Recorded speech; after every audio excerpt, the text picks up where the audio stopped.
Hi, dear viewers and listeners. I hope love flows in your life. Today I am with you with the sixth part of the beautiful story of the Little Prince. Before starting, please subscribe to my channel and activate the bell button to be aware of the next parts, and I will be happy with your likes and beautiful comments. Let's go to the story. The Little Prince. The fourth planet belonged to a businessman. This man was so much occupied that he did not even raise his head at the little prince's arrival. "Good morning," the little prince said to him. "Your cigarette has gone out. 3 and 2 make 5. 5 and 7 make 12. 12 and 3 make 15. Good morning. 15 and 7 make 22. 22 and 6 make 28. I haven't time to light it again. 26 and 5 make 31. Phew.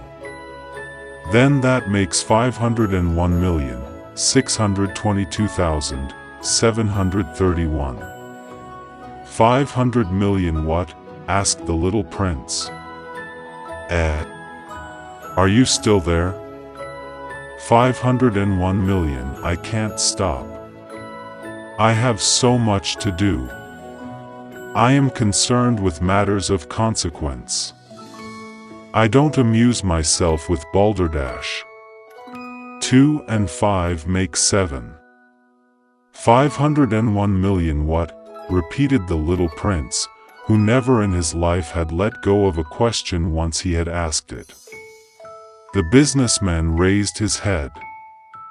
"During the 54 years that I have inhabited this planet, I have been disturbed only 3 times. The first time was 22 years ago, when some giddy goose fell from goodness knows where. He made the most frightful noise that resounded all over the place, and I made 4 mistakes in my addition. The second time, 11 years ago, I was disturbed by an attack of rheumatism. I don't get enough exercise. I have no time for loafing. The third time, well, this is it. I was saying, then, 501 millions of what?" The businessman suddenly realized that there was no hope of being left in peace until he answered this question. "Millions of those little objects," he said, "which one sometimes sees in the sky." "Flies? Oh, no. Little glittering objects. Bees? Oh, no. Little golden objects that set lazy men to idle dreaming. As for me, I am concerned with matters of consequence. There is no time for idle dreaming in my life." "Ah. You mean the stars?" "Yes, that's it. The stars. And what do you do with 500 millions of stars? 501,622,731. I am concerned with matters of consequence, I am accurate. And what do you do with these stars?" "What do I do with them?" "Yes. Nothing. I own them." "You own the stars?" "Yes. But I have already seen a king who kings do not own, they reign over. It is a very different matter. And what good does it do you to own the stars?" "It does me the good of making me rich." "And what good does it do you to be rich?" "It makes it possible for me to buy more stars, if any are ever discovered." This man, the little prince said to himself, reasons a little like my poor tippler. Nevertheless, he still had some more questions. How is it possible for one to own the stars? To whom do they belong? The businessman retorted, peevishly. I don't know. To nobody. Then they belong to me, because I was the first person to think of it. Is that all that is necessary? Certainly. When you find a diamond that belongs to nobody, it is yours. When you discover an island that belongs to nobody, it is yours. When you get an idea before anyone else, you take out a patent on it, it is yours. So with me, I own the stars, because nobody else before me ever thought of owning them. Yes, that is true, said the little prince. And what do you do with them? I administer them, replied the businessman. I count them and recount them. It is difficult. But I am a man who is naturally interested in matters of consequence. The little prince was still not satisfied.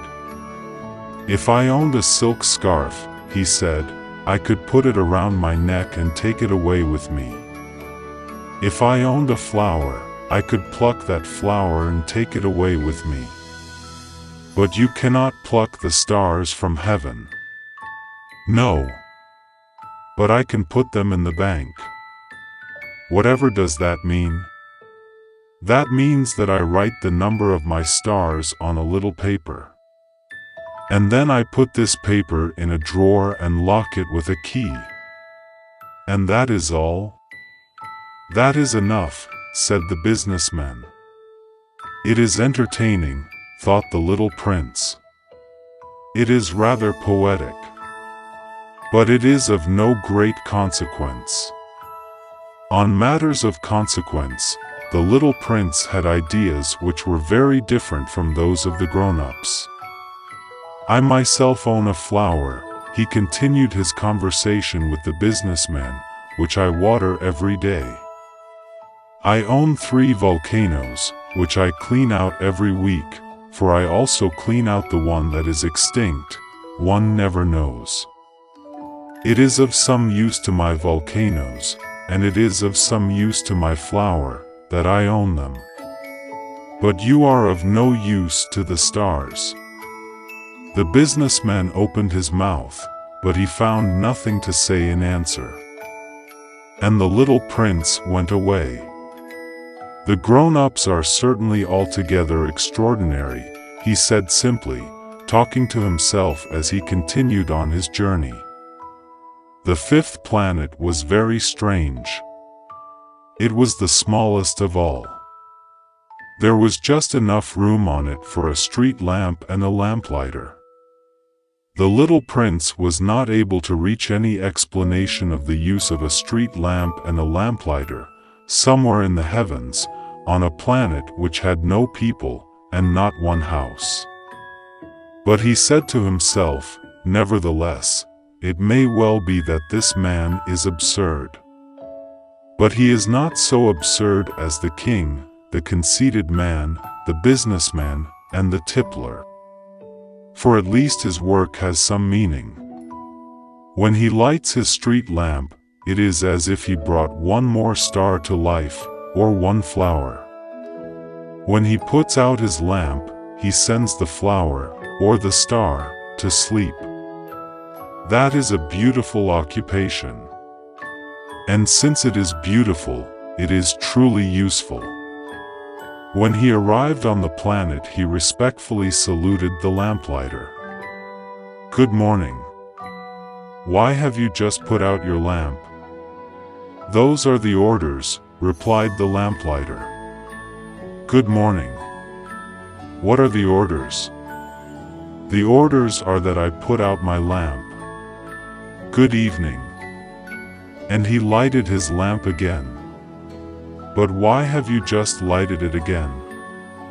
Those are the orders, replied the lamplighter. I do not understand, said the little prince.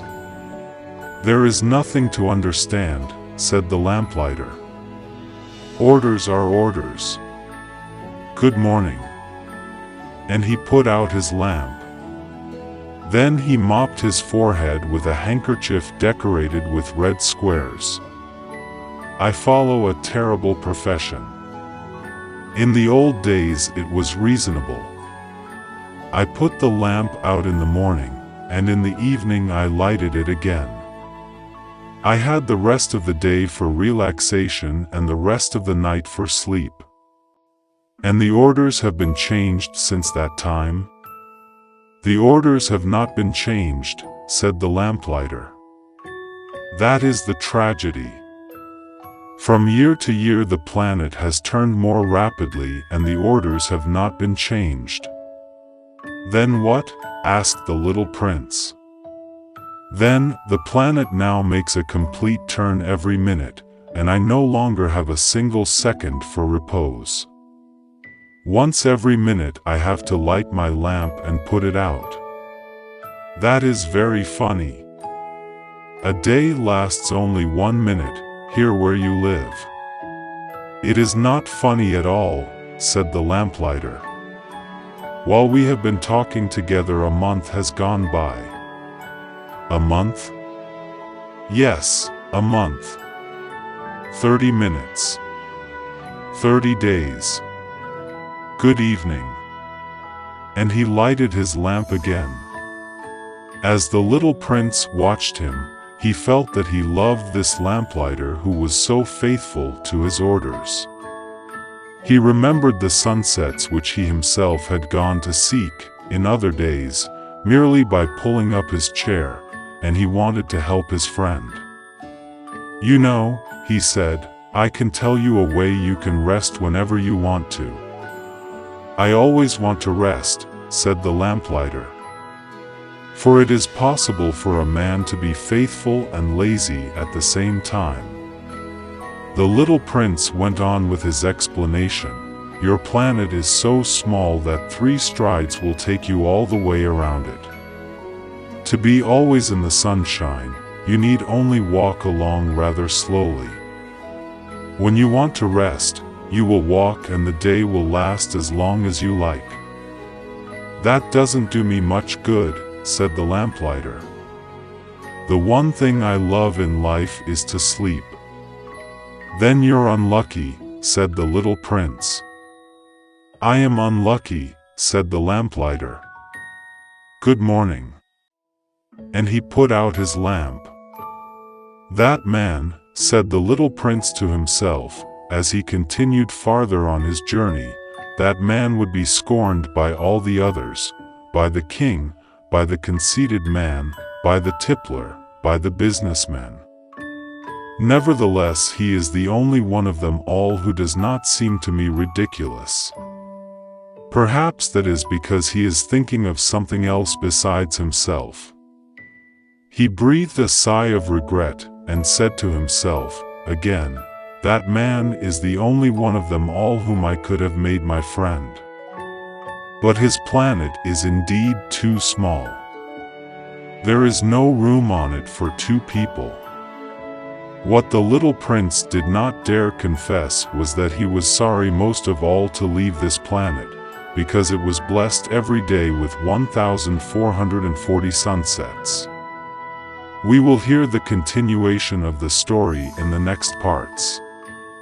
I hope you have enjoyed the story so far. Take care until the next parts. Be in the shelter of wisdom.